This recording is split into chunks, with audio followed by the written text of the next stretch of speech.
Welcome to the Fantasy Football Clown Show. I'm the Fantasy Clown along with my partner, Trader Dan, week 15 in the books.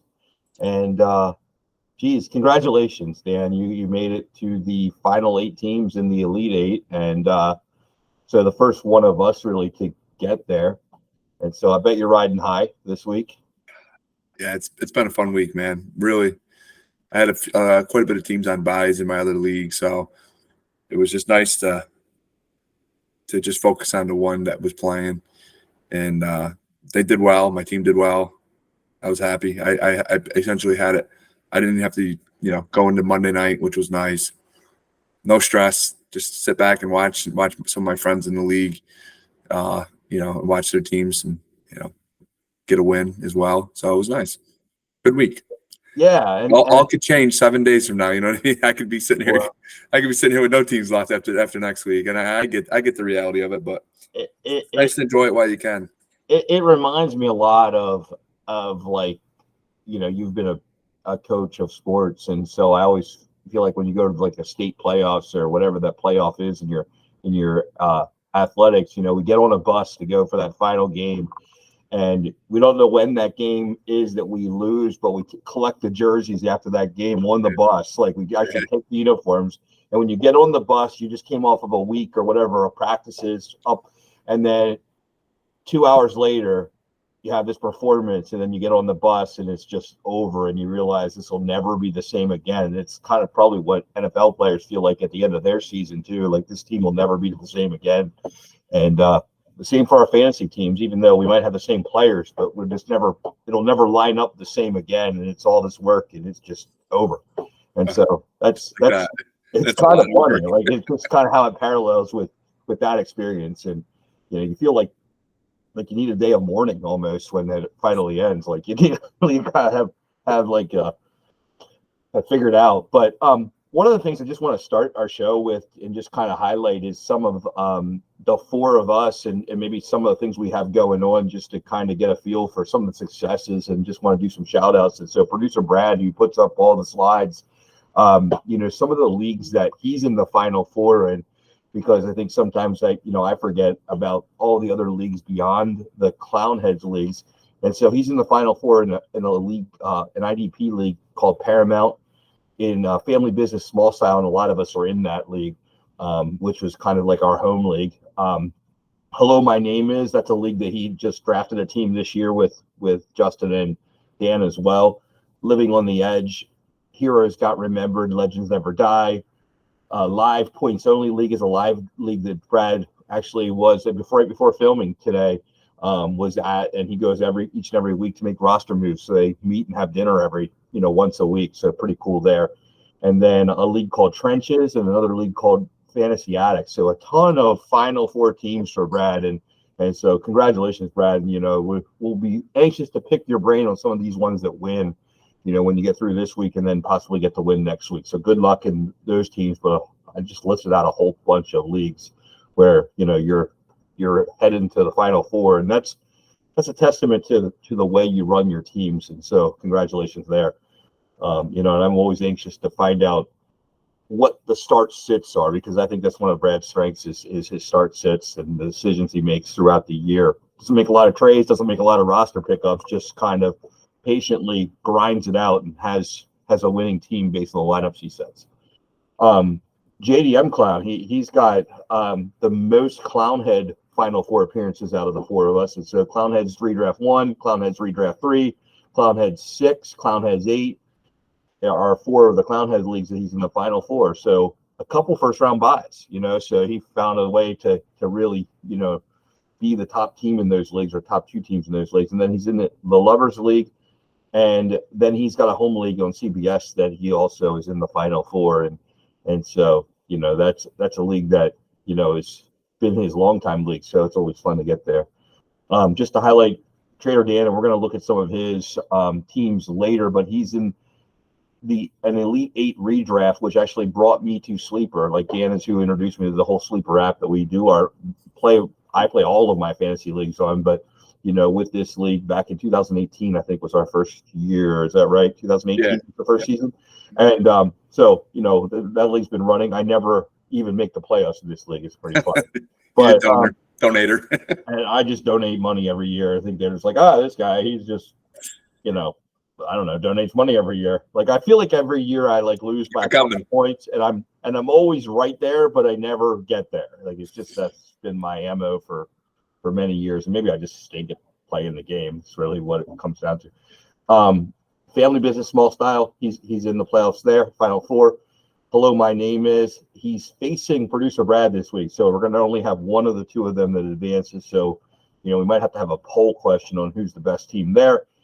And then in the Elite Eight Division E, he's in that divisional tournament, and so still alive, looking for that divisional title and to try to, start year one of two to get to the Empire Fund and kind of knock that out. It would be 150 if he were to bring it back next year after winning this year, but I guess he'll take 1 year at a time. Probably doesn't want to get ahead of himself. And then probably one of the more fun experiences of his life, and we'll talk a little bit about the team he has, is the Elite Eight. He's in the top 8. And so while it's not the Final Four, that's next week, but you're just getting your way. We start with 96 teams, and he's in the final 8. And so that's an accomplishment. And just the way we pay it, and we'll talk about that a little bit too, but he's already into profit. Just playing in week 16 is a profitable experience for this league. So, he has gotten himself to profit, and a lot of us, that's what we're trying to do each and every year, is try to become profitable in our fantasy game. So, he's already made his way to profit, in that game. Some of my teams that I have in the final 4, Clown has redraft 1. I had a bye week, so I was automatically there. I faced JDM Clown this week, so one of us is going to advance. I think he's projected to beat me, so it'll probably be him. Confederacy of Dunce's Superflex. I'm in the final 4. I had a bye, so automatically there as well. And then my long-term league that I drafted in 1998, back when I took the stack of Jake Plummer and Rob Moore that first year. And so that year, I haven't been in the playoffs in the last 2 years. I won, however, 17, 18, and 19, 3 years in a row. So had a nice little string of winning, but haven't been back to the playoffs since. And so excited to be back in the playoffs this year to the Final Four. The family business, small style, I'm facing producer Brad this week, so we'll see what happens there. I guess it might be the end of the road for me there. Hello, my name is. Luckily, I avoided Dan and producer Brad as they're on the other side of the bracket, so maybe I can get through and then actually face one of those guys in the finals. And then Stay Thirsty, my friends. And then a league that I've been really trying to be successful in this is year number 3. A $200 Superflex tight end premium is the name of the league. And so, it just has a bigger buy-in for me. And so I'm anxious to see what I can do as I kind of snuck into the playoffs. That was the 6th seed, and now I beat the 3 seed. So let's just kind of playing with house money here as I roll through. So that's kind of my rundown of leagues. And one of the things I noticed, and I think I didn't get it quite right of these other guys, but they've lost very few games last week in week 15. I lost 9. I actually, of my playoff teams, I got decimated by losses in the first round. And this is the first year that's really ever happened to me. So it's kind of a new experience, and I'm trying to figure out, hey, is it a matter of how I manage, or was it just kind of a fluke of how week 15 was, based on the team's build. So that'll be something we'll look into over the off season. But to highlight, this is kind of a night to really highlight Dan's, and I wanted to just pick his brain and kind of give it to you guys as to maybe, what he does and what his kind of routine is at this time of the year, and especially with a team that's really successful, like an Elite Eight team. And so, I guess the first question is, I think it was kind of unique how you viewed last week, Dan, in the Elite Eight. And so what was your, getting ready for week 15, the first round? You have the bye in the division, but you're going to play against one other team in a round of 16 teams. How did you view that, and what did you do? Well, when you play the teams in your own division, you obviously know their rosters and, guys that they have on their team and guys that can hurt you. And my other teams all had a bye. And, I just wanted to enjoy football for a week. And not worry about who's doing what and what my guys are doing. And so I decided to not even look at the roster from the opposing team. I was just going to put my roster out there, let him put his roster out there, and then Monday check to see if I won. And, I just had the feeling when I was watching my team play that I didn't think that anybody was going to be able to beat me that week. I mean, I had Njoku, McBride, Rashad White. Just every guy just went off. James Cook, Brock Purdy, Raheem Mostert, Amon-Ra St. Brown. It was just like one guy after another was just producing and producing and producing. So I looked Monday morning and I said, do I really, because you and I had discussed beforehand, do I ride it out and try to play Jalen Hurts? And if he doesn't play, do I lose? If I go with Will Levis, if I lose by 15, Will Levis gives me 19. I'm going to kick myself in the butt. And you know what? I'm one of those guys. I roll the dice. I went with Jalen Hurts. Luckily, I didn't need him, but so yeah, it was a stressful week. I mean, I'm sure the guy that I was playing was just as kind of anxious and thought his team had a good chance. I was lucky enough that week where my team is healthy. I look at my IR. I got Daniel Jones on my IR, and Daniel Jones isn't even a starting quarterback on my team. With Brock Purdy and Jalen Hurts. So I look at these teams who are losing like Keenan Allen's and Jamar Chase's and who just lost, their quarterbacks and stuff like that. And they're trying to, navigate their way through. I've just been very fortunate that, my tight ends are healthy, my receivers are healthy, my running backs are healthy. And more importantly, I have two of the top 5 quarterbacks in the NFL and they're both healthy. So, part of it's luck, part of it's preparation and, getting ready for the playoffs. I struck out on Mike Evans and I struck out on Christian McCaffrey before the trade deadline. I went to the discount rack and picked up Calvin Ridley and Rashad White, and they're doing just enough for me. To me, I felt that without Christian McCaffrey in the playoffs, you're going to run it. You're eventually going to get beat. But I'm fortunate enough where Rashad White, James Cook, and Mostert, and they're kind of just carrying the load, chipping away and keeping me in it. Yeah, I mean, I think that's definitely the case. Those guys are more than keeping you in it. Did you look at your team? Did you look and see what I didn't actually even ask you this. Did you look at your scores, or did you just avoid the app altogether? No, I looked at my score. Okay, so you were kind of watching. I looked at my scores. Okay, Amon-Ra got this guy. Oh yeah. I was keeping. I mean, I can look and tell you how my guys are doing just based off the stat lines, but yeah, I was keeping an eye on my team. Okay. I just didn't want to be rooting against guys that I normally root for, or vice versa. I didn't want to be rooting against guys on my football team that I root for, just because of my own fantasy football. I just wanted to watch the Giants play football. I didn't know if the guy I was going against had Saquon Barkley or Tommy DeVito or whoever else could be starting on his team. I just wanted to go root for the Giants to play football and didn't really care what my teams were doing or who I was playing against. And I'm going to take the same approach again this week. I am not going to look at the other team's roster. So if they really want to mess with you, then they'll load up. DeVito will start, Saquon will start. They'll put them all in and say, okay, this way you have to root for me to win. You'll see that you'll face. Well, the Giants kind of blew their chance last week. I don't know if I'm rooting for them this week. I mean, after the Saints pumped them, I'm like, yeah, you know what? Just go get your draft pick at this point. If I'm playing you, Dan, if you come against me, I'm going to play Saquon against you. That way you can cheer for Saquon. What? I'm rooting for my Giants, baby. If fantasy football, I want to win, but I'm rooting for my Giants. All right, so you'd rather give me the money and root for the Giants. I got it. That's smart. Die hard, man. I can make more money, but you know what? Giants winning football games is hard to come by. Okay, that's fair enough. That's fair. I can say that.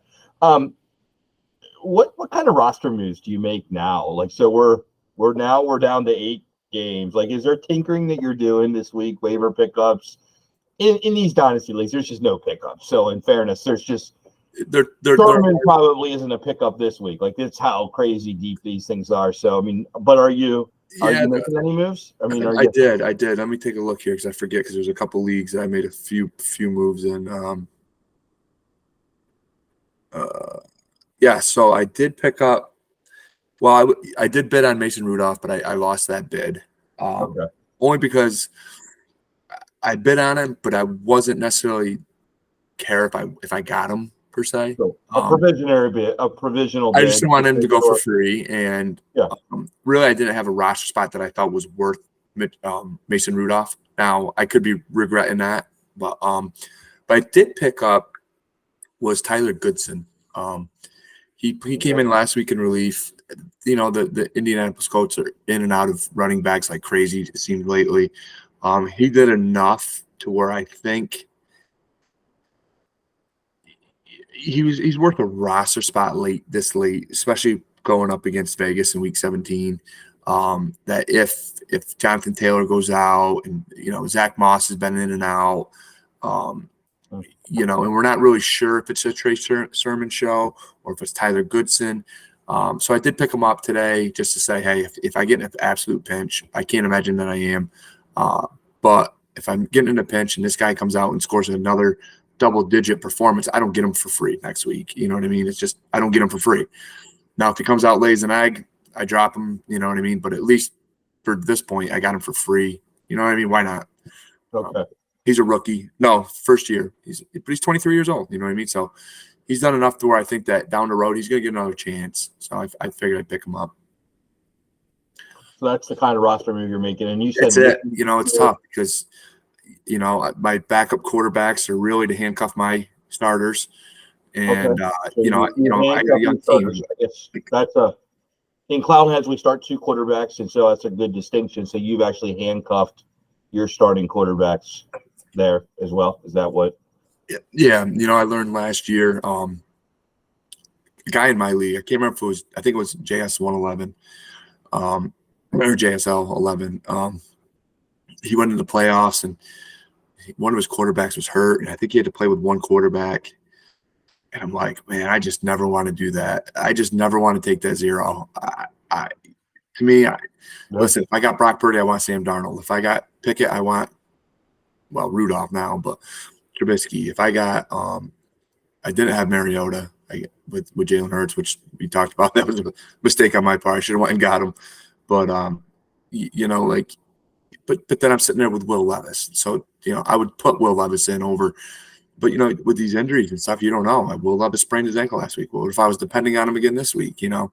So it is tough. But I do like to handcuff my quarterbacks, especially this late in the season. I think it's well worth a trade before the trade deadline if you're going to go to the playoffs. Just get the guys that are going to, you know, protect the insurance policy is basically what it is.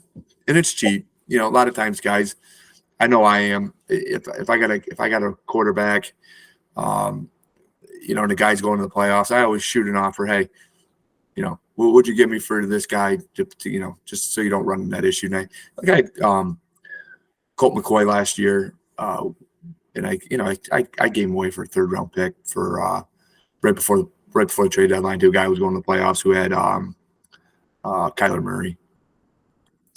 You know, and it worked out that he needed him because Colt. Yeah, absolutely. That was a good buy. Like he's not going to help me on my roster. I'll take the third. You know, Good luck. You know, I'm not trying to. You know, I root for the guys in my division. You know, to go out and win. And I had a guy reach out to me today and want to know if I was still in. And I said, yeah, actually, I'm in. He's like, I'm excited for you, man. Good luck. You know, I looked at your team. It looks like a solid team that's healthy, and so go get them.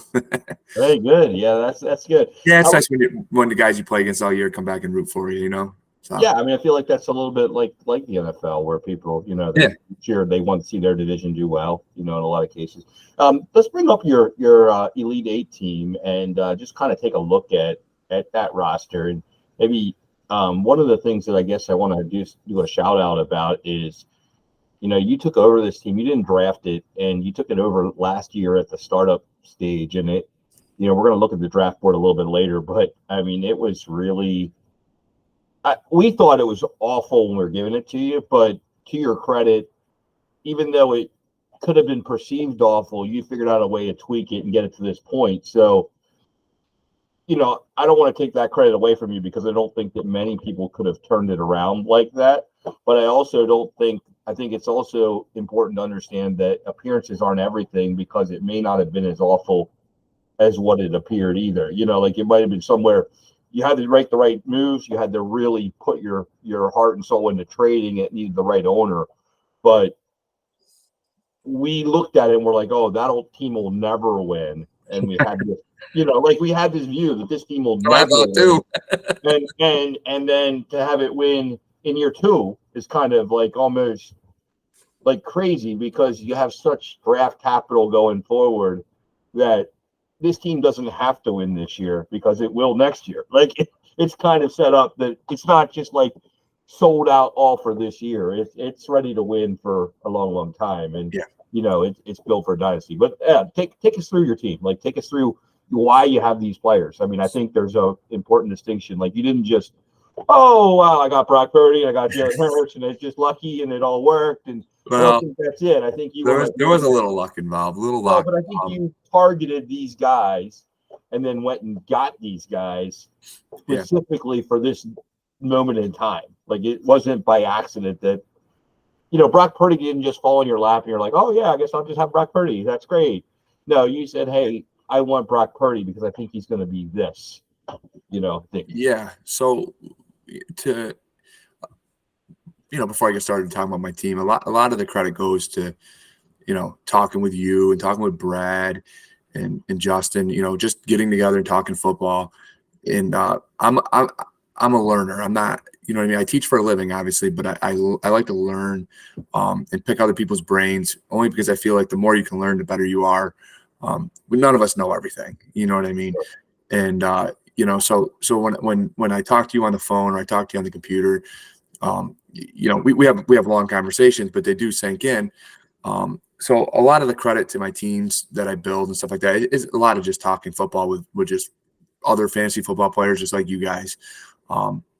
So to kind of break it down, I inherited this team at 5 a.m. one morning. I was sleeping. Ed had given me a call.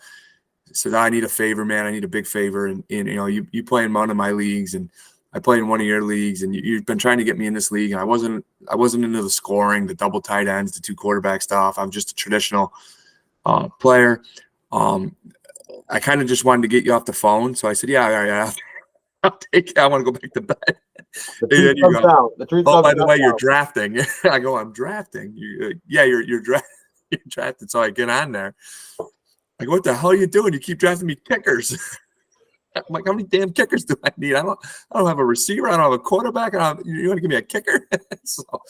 so then you finally, when I woke up at like 8 o'clock in the morning, I called you back. So what the hell did you get me into? And you're like, so the kickers are the rookie picks, blah, blah, blah, blah. So I get look, I go, I don't even have a first round pick. I don't have a quarterback. I don't have a tight end. I'm in the 14th round. The best player is Mitch Trubisky. What the hell?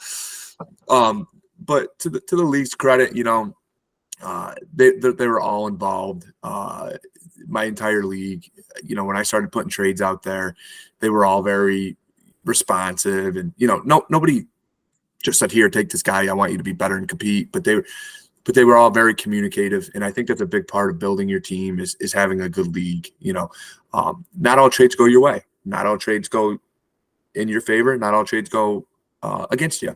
But the fact that they're willing to trade and willing to allow me to just kind of build the team I want to build without just putting a thumb down on me and saying, "No, we're going to just bury it for the next 4 years." They were very, respectful. And so the first thing I did was I said I had Austin Eckler, Derrick Henry, Deebo Samuel, and CeeDee Lamb. And I said, I got to get rid of these 2 running backs because they're old. And my team, by the time I can compete, these guys are going to be. So I ended up trading Austin Eckler away, and I ended up getting a lot back in return for Austin Eckler. Same thing goes for Derrick Henry. When I say a lot back, I'm talking, 3 positional spots, which I had 4 at the time. So then, so I traded them away. I ended up trading CeeDee Lamb away and kind of, getting Amon-Ra St. Brown. He was a guy I loved.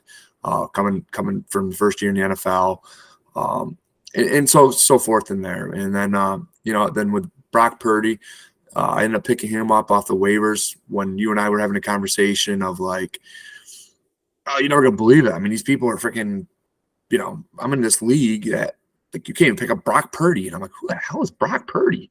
You're like, well, he was the number 3 quarterback for the San Francisco 49ers, but now he's the number 2 because Trey Lance is out. And I'm like, I'm going to snag this guy because Jimmy Garoppolo's always hurt. So I went and got him. And, so there's the story behind Brock Purdy. But one of the things I did do, and this is my advice to anybody who is kind of in the same situation that I was in, take your roster spots that you have available and just pick up backup quarterbacks.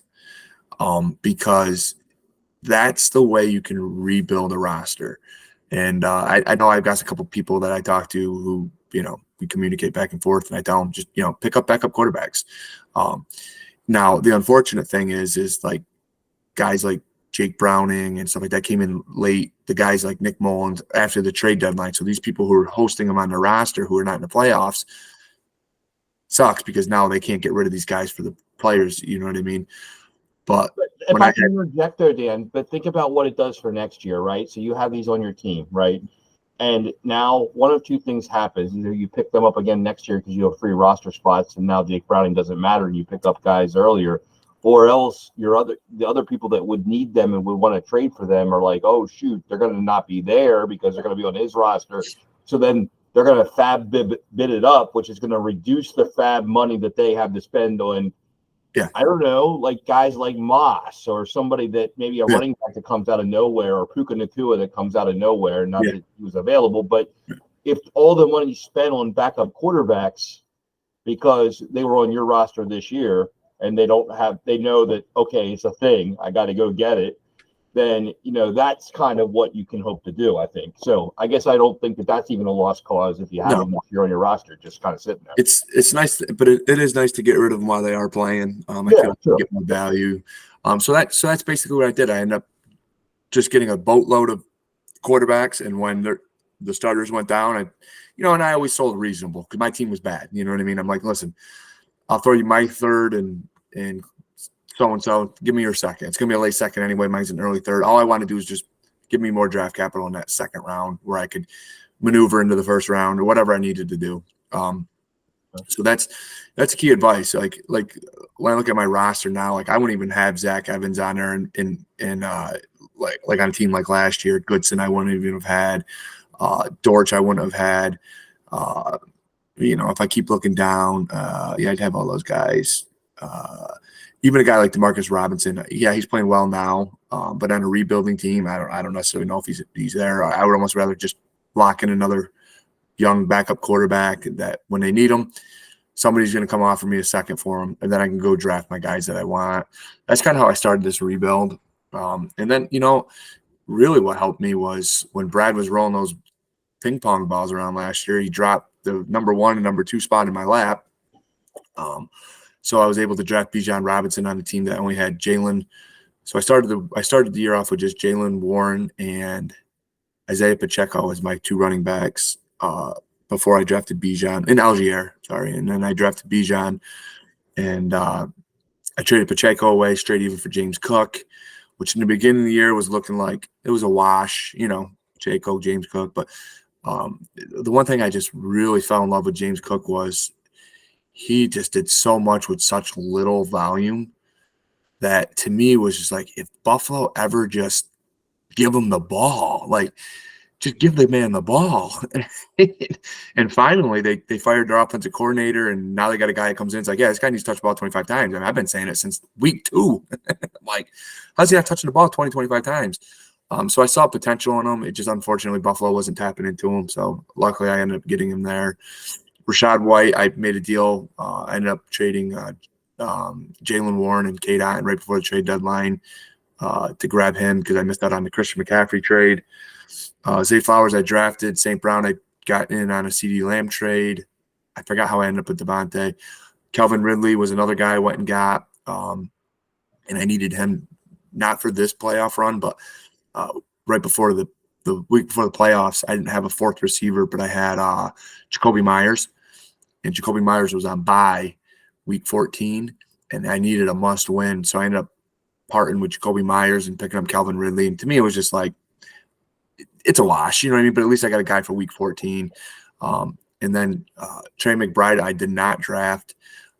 He struggled out of the gate a little bit last year, and I was gung ho. I had to get him. I have to get him. So I ended up trading for him and just stashing him. And one Zach Ertz injury away, I was good. David Njoku, I did not have. I ended up having Jerome Ford and Alex Ogletree, who Ogletree had just come off a good game, and a guy who was just kind of squandering, trying to go to the playoffs. Njoku was on a bye. He didn't have a tight end. So I reached out to him. I said, hey, I got a tight end that can fill you in for this week, and I got a good running back I can give you. I'll take Njoku. And I just figured I'm just going to lose this week anyways. I don't have the tight end now. I wasn't big on Ogletree, and he's like, yeah, I'll take it because I need a win. And ended up sending me Njoku. And the best thing is I ended up getting my balls busted in the league. They're like, oh, OJ Howard wasn't available off waivers. You had to go get Njoku because I, messaged everybody. And I'm just getting the last laugh out of Njoku. It's like he's playing well. I never expected this. I was hoping for a top 20 tight end. You know what I mean? I wasn't expecting the top 3 tight end 4 or 5 weeks in a row. And then Raheem Mostert, you busted my balls on him. Yeah, I didn't like the trade when it happened, but everyone busted my balls on it, and I just sat there and just said, without this guy, I don't win anyways. I don't win without a Raheem Mostert on my team. I need a guy that can go get me 30 on a given night when I need it. I ended up trading Jahan Dotson in a projected later second round for Raheem Mostert in an earlier second round. I got my balls busted, but like I said, if it wins me money this year, you know what? I'll find a Jahan Dotson in the next draft. Yeah, well, or Johan isn't doing anything. So and Johan, I could pick up for that second that I end up acquiring. I can throw that his way in the draft, and I'm sure he's probably going to be somewhere in that ballpark. Bijan I had drafted, and then the rest of the guys are just draft picks I had scooped up. So a lot of trades, a lot of just research and kind of just figuring it out. And, I didn't want to sacrifice my future. So if you also take a look at my draft capital, I have 4 first rounds this year, 3 next year, and 2 in 2026. So I have 9 first round picks over the next 3 years. So a lot of the trades that I had made, I never really wanted to sacrifice my future. You know what I mean? I had a goal in mind that next year was going to be the year I won. I stuck to that goal, but somehow I was able to win now. I just, my guys are healthy. You know what I mean? It's just the way it works. Well, and I think when you have a chance, like, you go for it cautiously. And I think that's what's made me really impressed with how you played it out, Dan. I mean, I know, I did bust your balls on why do you need a 31-year-old running back and you're giving up a 24-year-old receiver? That I'm like, that kind of just goes against my grain. But, and you're laughing at me now because, I probably wouldn't have made the trade. And yet that was a big trade that got you where you're trying to go. Yeah. But I think beyond that, you didn't go when you decided, hey, I'm going to do that. That was very selective. You did it once and you saw how it would work. You didn't just say, okay, let me go get Christian McCaffrey and Mostert and Eckler and Barkley. Let me go get all these guys. You said, okay, I went and got Mostert. So then if I'm going to go get White, who's young. I'm going to go get James Cook, who's young. I'm going to balance this stuff so that I'm not going to get Mixon and Barkley and Mostert and then hope that they're all free agents next year and they'll all be Dalvin Cook. They'll all be the same thing. And now next year, I got 4 draft picks, but I just basically screwed it all up, because I don't have it anymore, Well, and the hardest thing is in clown heads, I tell you, it's been a learning experience because it's got like it almost feels like college football, right? You have to win. You have to be in the top 2. It's almost like, yes, there's dynasty concepts, but it's almost like redraft as well. Like, you need to win this year. So when people are like, oh, why would you go get a 31-year-old? Yeah, if I didn't need to be in the top 2 to be in the playoffs, I wouldn't have gotten Raheem Mostert. But because I have to be in the top 2, I have to go get Raheem Mostert. Not only do I got to go get him, I got to go get him way earlier than I want to. Yeah. Like, I want to get Raheem Mostert like week 13. You know what I mean? Not week 6. You know what I mean? I want to go get him week 13 because I know he's not on the IR. I know he's still contributing. I know with A-Chain and Jeff Wilson there, he's still the lead back. That a lot of that was in question, but it was like I can't even take a chance. I got to get this guy. Like, I need a running back, and it paid off. You know what I mean? But your strategy is definitely different in clown heads, and I think that's why I like it. It's a challenge. It's very challenging. My league is very deep. I lost the first game of the season, and I also lost to the second to last place team. So. That's how good our league is. You know what I mean? So I ended up losing the first game of the season, and that's when I realized I had a good team because I lost to the guy who won it last year, and I lost on the last drive of the Monday night game. And I had the game won, and the guy made 2 catches, ended up beating me by 3 points. I said, "Geez, man, I might have a chance this year," and then just kind of beat some teams I shouldn't have beat. And, I went into a game with 60-point underdog on projection wise and ended up winning. So it was one of those things. It's just nice to have. It's been a nice run. It's been fun. For the people that are in the tournament, they know exactly what I'm talking about. And before we get right back to the tournament, I do want to bring up the draft board. This was a startup draft board. I just thought it was kind of fun to bring it up, and you'll probably get some laughs out of it when we bring that up. But yeah, just kind of the draft board here, and I guess we don't quite see the everything on there were some picks on the far left or at the one spot where you're trading, but that are off the screen. But yeah, you can see that you got Derrick Henry here on this list, and then it goes the whole way down to pick 14, I think, until you pick again. And Marlon, no, I guess not Marlon Mack, but down that it just is all these kickers which became rookie picks, and I guess Dotson was part of that. But who else did you pick in the rookie draft? I know there's a ton of them. Dotson. I mean, Algier. Okay, Algier. Okay. Sam Howell was a big one. Romeo Doubs.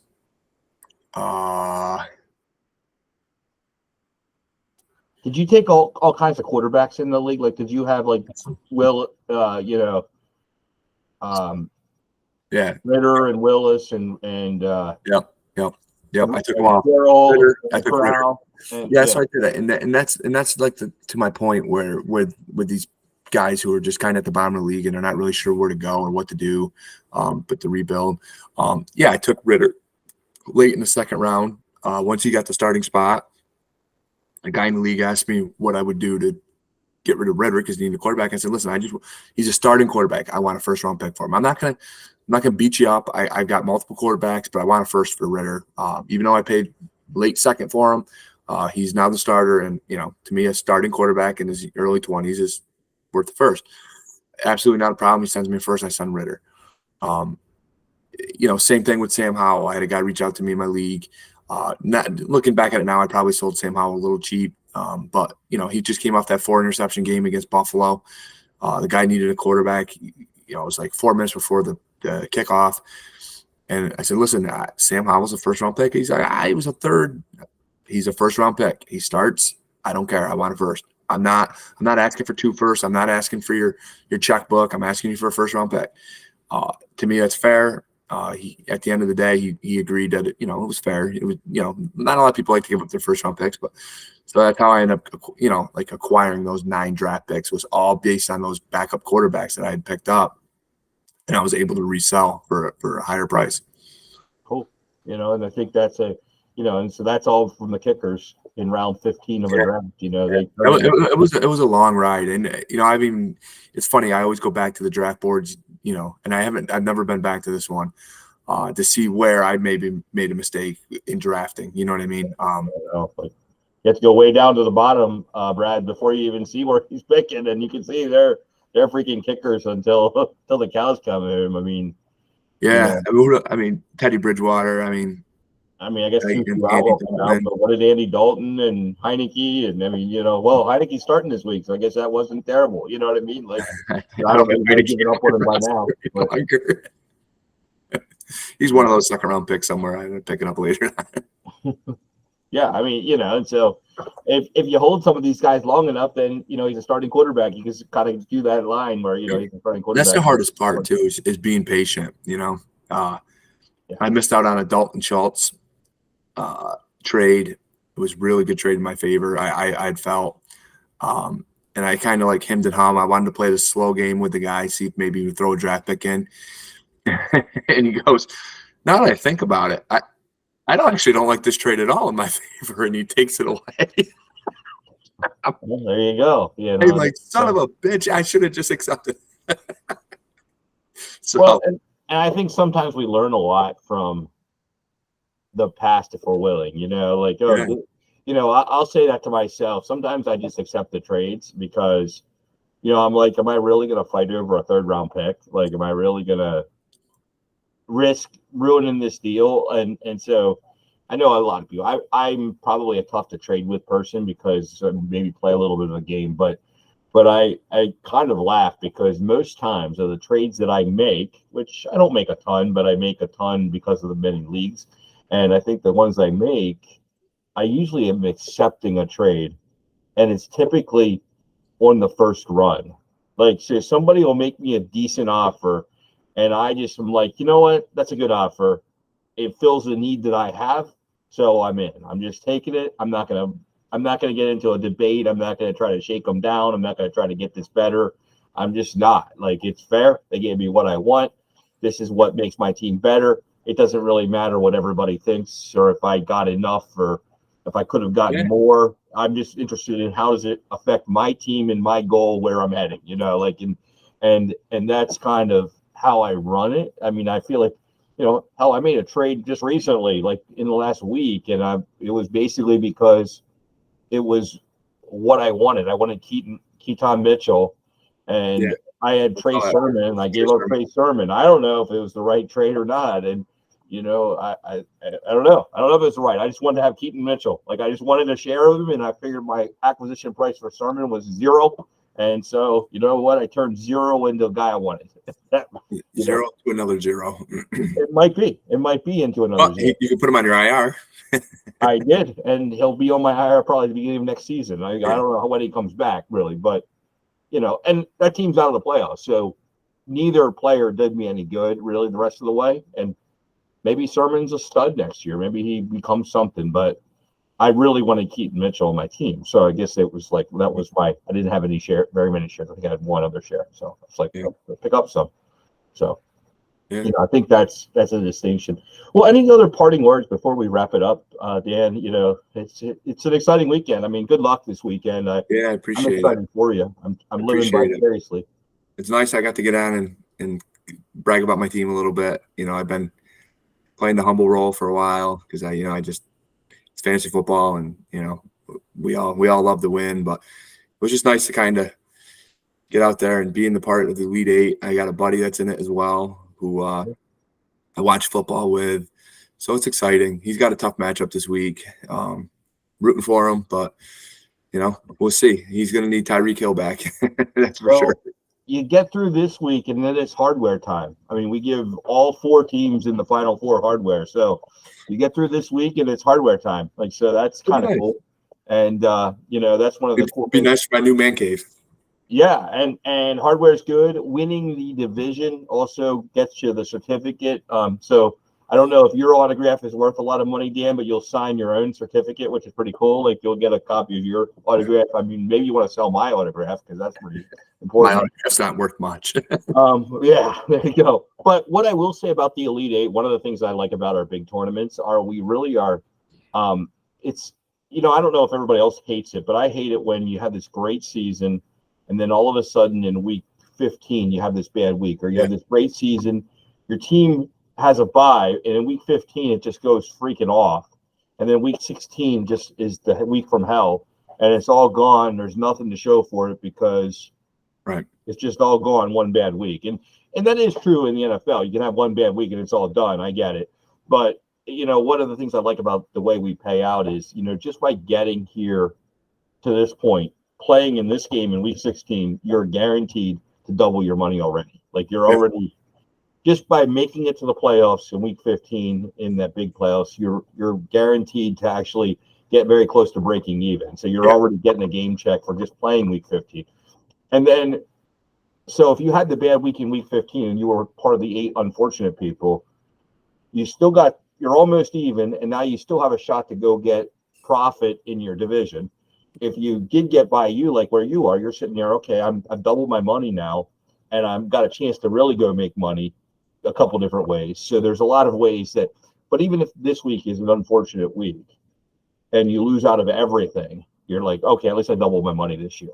And so if you didn't punt your future, you're really in a good financial situation just by getting where you are. So I guess that can't be undersold. So I appreciate the way we do that. And that's a credit to you guys, for assisting and coming up with the payouts and that sort of thing. But yeah, exciting, happy for you. And hopefully next week when we chat, it'll be that you're in the Final Four and we'll be ready to maybe welcome in some of the other Final Four people and see if they're pumped cool. up. That'd be real cool. And, we can do something like that. I don't want to see their roster, though. I don't want to see their roster. All right, so we won't let them show their rosters. We'll just say, so you're not going to, so is that the plan? You would, well, I guess we got to get through this week, but you wouldn't even look at any of their rosters. You'd be like, okay, I'm just going to let this all go. No. Okay, yeah. No, okay. I don't want to know. I don't care to know. All I want to know is what my guys are doing. I don't want to be watching football and be like, no, not Laporta. Damn it. I figure you just bet all overs on all their guys, and then you just take their props and just bet all the overs. I've done that with my team this week. I would have been pumping. Although Bijan would have cost me a few bucks. Yeah, I guess. All right, well, we'll wrap it up for now. But thanks for coming on, sharing your story, Dan, sharing the lineup, and sharing why the players are what they are, and why you build it the way you did. I think that's really helpful, and I think it's also, for me, I was like thinking about, that's part of it. I need to play it more like a redraft. I've been really successful in redrafts, barring your Elite Eight that I can't ever freaking win. But I play in a couple other consistent redrafts I'm pretty successful in, and I guess I think, that might be the mentality you need to take is, hey, just come out of the gate and just win. And if you're not going to win, then you know that you're not going to achieve. And, you're going to know by week 3 what you are, like Dynasty with redraft concepts. It's exactly what this league is. It's one of its kind. Love it. Yeah, cool. You really did put a good product out there with you. Well, we got a third one starting this year, so stay tuned, and it'll be a little bit more interesting for maybe the people that don't have quite the stomach for start-sit decisions. So it'll be a little bit different, but yeah, it'll have another twist to it because that's what we do, add twists. So it'll be exciting. So for now, that's Trader Dan. I'm the Fantasy Clown. We'll see you next week. Good luck, guys.